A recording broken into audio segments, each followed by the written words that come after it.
आज बात करेंगे साक्ष्य की, साथ ही समझेंगे कौन से सबूत कोर्ट में मान्य है। क्या हर साक्ष्य सबूत होता है? क्या तथ्य को साक्ष्य के रूप में स्वीकार किया जा सकता है? अगर तथ्य को साक्ष्य माना जा सकता है तो क्या हर तथ्य साक्ष्य बन सकता है? इन्हीं सब प्रश्नों के जवाब खोजते हुए चलते हैं आगे। सबसे पहले जानते हैं क्या होता है तथ्य। आइए जानते हैं आसान भाषा में। सबसे पहले ये जानकारी करते हैं कि तथ्य होता क्या है, कोर्ट में बात होती क्या है। क्या ऐसा हो सकता है कि वाद हो शाहरुख खान का और हम बात करें अफगानिस्तान की? जी नहीं, कोर्ट में बात होती है तथ्य पर, यानी कि फैक्ट्स पर। तथ्य भी वो जो वाद से संबंधित हो। समझते हैं तथ्य। बेरेक्ट क्या कहता है?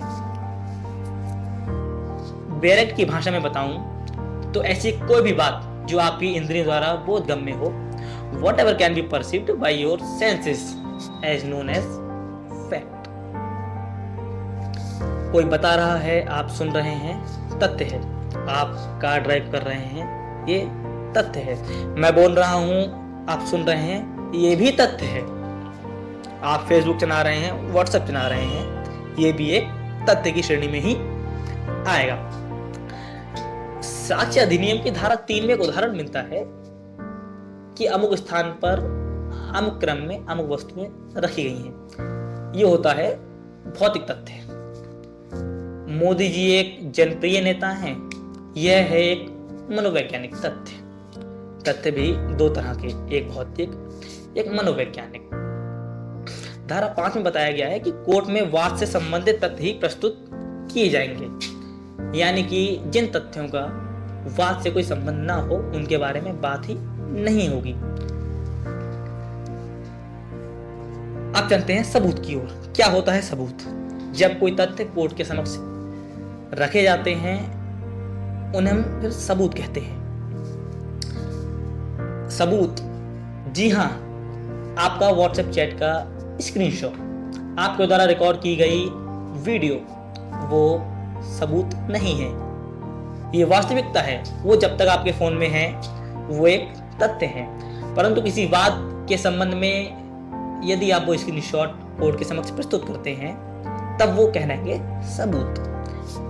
अब समझते हैं कि साक्ष्य क्या होते हैं। किसी बात का निस्तारण किस आधार पर होता है?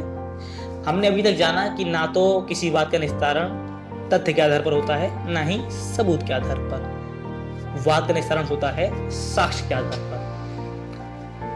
साक्ष्य तब बनते हैं जब कोई सबूत कोर्ट द्वारा स्वीकार कर लिया जाता है, या हम कहें तो कोर्ट आपके द्वारा दिए गए सबूत को मान लेता है और उसके आधार पर किसी बात का निस्तारण कर देता है। वो सबूत फिर कहलाता है साक्ष्य। अंतिम बात, एक पंक्ति में कहूं तो वो तथ्य या सबूत जो कोर्ट को किसी बात के निस्तारण में मदद करेगा या कोर्ट उस आधार पर किसी बात का निस्तारण करेगा, वो साक्ष्य कहलाएगा। संक्षेप में एक बार फिर समझते हैं। तथ्य जो आपने किया और कोर्ट में जिस तरीके की बातें हुई वो है तथ्य।